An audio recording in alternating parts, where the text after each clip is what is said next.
as I said when I introduced the show at the start, this man in front of me, DJ Dougal, I do not care what anyone says. If you've thrown your hands in the air in the middle of a dance floor, if you've listened to banging kick drums, if you've raved to breakbeat music with bass line in it, if you've smiled out on the dance floor, if you've got any ounce of rave running through your bones, this man in front of me, DJ Dougal, needs extra massive big ups, because probably without him being so determined in the early 90s to bring the uplifting happy vibe to rave, we might not have had it.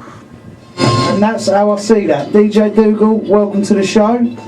Thank you ever so much for that video. You like that, didn't you? Love you. Look, I know you love me, I know you love me. And do you think that, like, 88, 89 rave era inspired you to become a rave DJ, to become the DJ that you was, or did you want to be a DJ before that? When I first wanted to be a DJ, first of all, I've got to say, my dad was a DJ. So he was doing DJing, doing weddings and God knows what, when I was like sort of 8 years old. And I used to go with him then. And they used to put me under the decks, and I used to sleep while he was DJing. Yeah. So I think from a very early age, I had it sort of drummed into me from my dad. And from then, 1985 was definitely the first time I sort of thought, right, I've got to get a set of decks. I was watching all the breakdance videos and stuff, like Ollie and Jerry, and that's the first time I remember seeing a turntable. And I remember sort of seeing the slip mats on top of them, and I was like, what are these mats? And my dad was like, you know, well, I don't know what these bloody things are for. And I was like, well, I want to know. And then I went to Torremolinos for a holiday, and there was a DJ there, and he was started scratching and stuff, and he had the DMC slip mats on the wall behind him DJing. And I was like, you know, what's that all about? And he was like, oh, you got to have these so the record can, you know, slide and that. I was like, right, I've got to have these slip mats. He's like, well, you got to be a member of DMC. I was like, well, what do you have to do to be a member of DMC? How old would you have been? 14, 15? It was 1987, so I was 12. Wow. So I saw them slip mats, and then I thought, right, I've got to be a DJ to get them. And it all sort of just, it was all around that era. So then my dad gave me his decks, and then I started mucking around. Don't get me wrong, they weren't 1210s, they were like, you know, dodgy belt drive things. So started mucking around on there. But the thing was then, nobody else was a DJ, so no one could tell me. I didn't even have pitch control, didn't know what a pitch control was. DJing we was actually uncool people. The DJ was an uncool job, wasn't it? Absolutely. When people said, you know, you're going to be a DJ, what, you're going to like stand there with a mic and introduce records? I'm like, no, that's not what I want to do. I just want to play records. And people saying to me, well, you've got to be able to talk on the mic. And I'm like, the last thing I want to bloody do is talk on the mic. So forget that. But, you know, sort of carried on with it, started sort of mixing about a little bit, but there was no pitch controls then. So then I started doing a paper round. I thought, right, I'm going to save up and get myself some 1210s.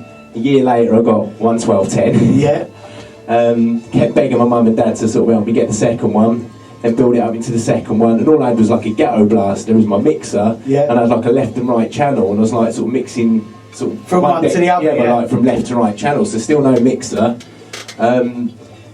And then I was like, I had to do my work experience at school, so I was like, what the hell am I going to do? So did some work experience at like a disco shop, and then they set the speakers up at the very first ESP, and I begged my mum and dad to let me go. I was 14. ESP was Dreamscape, for those who don't know. Absolutely that. So 14 years old, I was like, right, let's go and do my work experience. Went along to the ESP, and that was the first time I ever saw, you know, sort of the racing. What was that, 1990?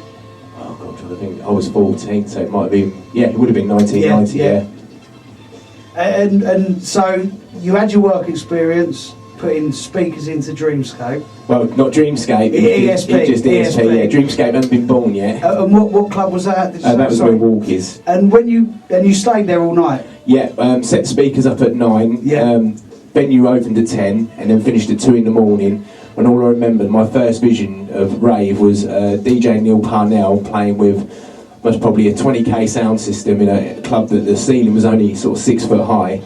And a strobe and a fog machine, and then all these people with big funny floppy hats doing this mad dance I've never seen in my life. And I was like, well, what is this all about? And can you remember what tunes it was?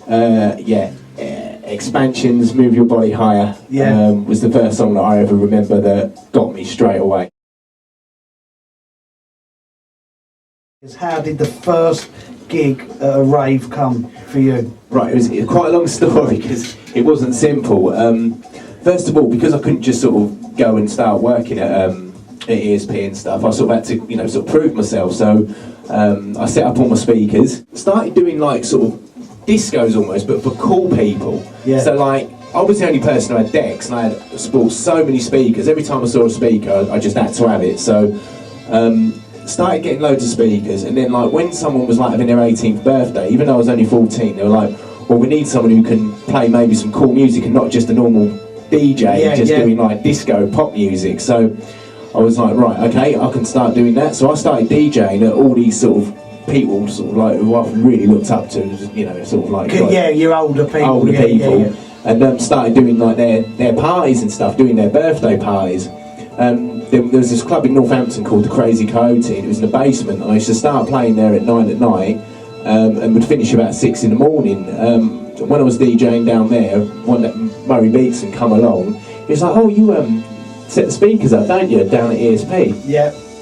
And for those who don't know, tell them who Murray is. Murray was the founder of ESP with sort of a Dreamscape. So Murray come down and he was like, well, you think we need to get you down my club, don't we? And I was like, yeah. So he goes, well, let's see what you can do. And I started doing a bit of scratching, and sort of there weren't really anyone doing scratching at that time. Right. So it's sort of like, you've got to do that at my club. So a couple of weeks later, I was down at ESP doing sort of basically the warm-up set, the old 10 to 11.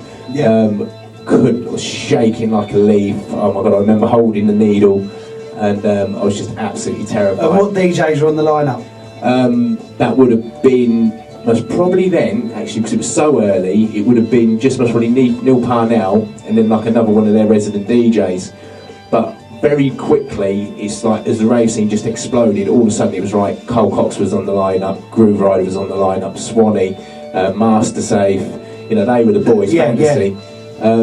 And then I was still the warm-up DJ for a long time, but what was quite good is like a few of these DJs, they started getting busy, and what happened is they wouldn't turn up for their sets. So I'm standing there in my records like, brilliant, I'll do the flipping 1 o'clock set, and they're like, shit, we've got to let Paul do the 1 o'clock set. Then all of a sudden, started doing the 1 o'clock sets, and they were going off. So I started getting more and more 1 o'clock sets, and as sort of more and more DJs got busy, I did get sort of to fill in their sets. I remember one New Year's Eve, Fantasy, I think. He was really late for his set, so I managed to do on New Year's Eve like sort of 12 till 3 in the morning or something, and that just opened up such a massive door to me, and it made me what was that, like 90 New Year's Eve 1990? Round about then, yeah. Definitely. So that was the beginning of my Milwaukee days, and then sort of a little bit later, so it was time for Dreamscape. So Murray was saying, look, I'm going to do this big rave called Dreamscape, do you want to play? So that's how it all sort of started. And that was kind of, because you're synonymous with Dreamscape, aren't you? Like Slipmatt with Rain Dance, Mickey Vin with AWOL, a lot of DJs from the older generation are synonymous with a rave, and Dreamscape, as you said, there's a story there of how you become synonymous with Dreamscape and Dougal go hand in hand. Yeah, I mean, it's amazing that, it was Murray coming in that club that night when I was just playing down in that basement, and if he hadn't come in that night, who knows which direction my life would have gone in. You and Vise were the first superstar DJs to come out of rave music, Wizard, weren't they? They were, indeed. You really was, and I think we owe that to the haircuts. Yeah, some funny hair. And the dress sense. Did you feel at the time like something big was happening with you, like that there was a lot of coming out of Dreamscape, and then, because you was playing all over the country, by what year do you think you was playing all over the country, everywhere? I think 1993 was the major year for me. I remember not a lot was happening for me, to be honest. I was playing, more text? Playing here and there, and it was just sort of, okay. And then it was Dreamscape, New Year's Eve, Milton Keynes, LTJ Bookham went on, did 12 till 1. Don't get me wrong, he smashed it with his, breakbeat stuff and that. But the mood was very sort of just boppy, side to side, quite relaxed. Then I went on at 1 till 2, dropped Your Love Prodigy, Awesome Free, Sons of Luke Far Out, Blame, all that stuff. I've still got the video now. Everyone is on each other's shoulders. I mean, you look at it now, you will not see an atmosphere like it. It was mental. And from that night onwards, it went to like 5-6 bookings every single Friday and Saturday, like, for 10 years basically. And at that point, did you realise, like, say, magic's happening with my career here, or was you just young and in the mood of it all? Something did feel like, so after that night, something felt like there was definitely a massive change. And then I met Vibes and we went to his roller skating ring or whatever it was, and we did that Can You Feel Real Free? Yeah. And that was like, I said, we've got to do something happy, we've got to do something uplifting. And we didn't know that we had a little gem on our hands, and the first time we played it out, I still play it. And it was like, oh my god, we have absolutely cracked this. Nailed it. And that was it. We had our vision then. We managed to put the breaks with the pianos, so still have heavy bass lines underneath. So it wasn't just out and out like sort of cheese. It still had some sort of depth to it. So that was magic. To people who may not know the story, Gammer as well, you've really taken him under your wing. Oh god, when I found Gammer, I mean, well, I had someone come up to me and said, "Can you listen to my Ironing Ladies Son CD?" And I was like, right, okay then. 6 months later, I listened to it, and don't get me wrong, there was not much there at all. It was all this, so it was more hard house to be honest, but there was one little riff, and I was like, how the hell's he done that? And then I was saying to the guy I was in the studio with at the time how he did it, he goes, he didn't know. So I walked around to old Gammer's house, and he was just a little Matt then, and went into his sort of bedroom, got taken up, and it was like something out of the Gremlin scene. He had all his curtains closed. He had his little bowl haircut, sitting there. He was ghostly white, weighed seriously about 6.5 stone. So I was like, all right, Matt, and he didn't really look at me or anything. I was like, Jesus Christ. He's a bit weird. If I get on the wrong side of him, he's going to chop me up, and I'm not going to get out of here. Like, all right, Matt, how did you do that little thing? And he showed me, and I saw his hands move on that computer, and I was like, I ain't seen anything like that in my bloody life. So I was like, maybe we should do a little few things together. So that's sort of how I met Gammer. Because that must feel good to know that people like Gammer and Hicksy, you've been right at the start and really helped them, and then to see where they've all come to now. How does that feel? It feels brilliant, and what I love with Gammer is I feel that if I hadn't have found him at the beginning, I don't think I'd be in the hardcore scene now to the sort of the level that I'm at. It's like, by helping him, it's helped me, so, because cause I remember when we did the one of the Elter Skelter albums, you said we had an interview and you said your mix was like 20 years in the making. Which got me thinking, so, you'd done all this stuff 20 years previous, and now you was working with Gammer, you felt, this is what I've been working to achieving, sound-wise. Yeah, absolutely. I mean, sorry, mate. No, go on, just saying, it was just, it still amazes me how I met Matt, and I think, where would the hardcore scene be now? Without him, he's done so much for it, and it's just, things are meant to happen, and that was meant to happen. Productions, what do you think have been your biggest productions that you've done in the past 20 years, or what ones mean the most to you? Well, Can You Feel Real Free was definitely a huge turning point, as said, because that really, when we first played it, so that was a massive one. Really Love You, again, because the first time I ever dropped that, and the chorus, and I remember Slick Matt saying to me, I really like that, and I was like, wow, I've got Slick Matt saying he likes it, I've done something right. So they were the ones of that era, but then you go on and then you sort of come to the Gammer era. And me and Gammer, we took sort of a good few years before we sort of developed a sound together. And I think when we did Get Hyped, that was a special moment, because again we sort of felt like we'd found the sound of the new hardcore. So that was really important.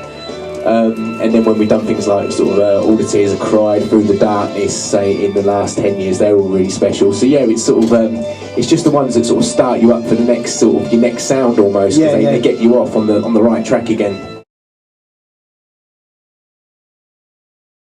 Forthcoming projects. Forthcoming, basically me and Gams are back in the studio. I've sort of had a few months of sort of again actually just trying to work out exactly which way we're going with the music. So yeah, me and Gams are going to be sort of together all year again now, getting ready for another album. Wicked. We'll just sort of most probably once the album's done, we'll decide which record company we take it to and then we go with. But yeah, the next 6 months are all about another album.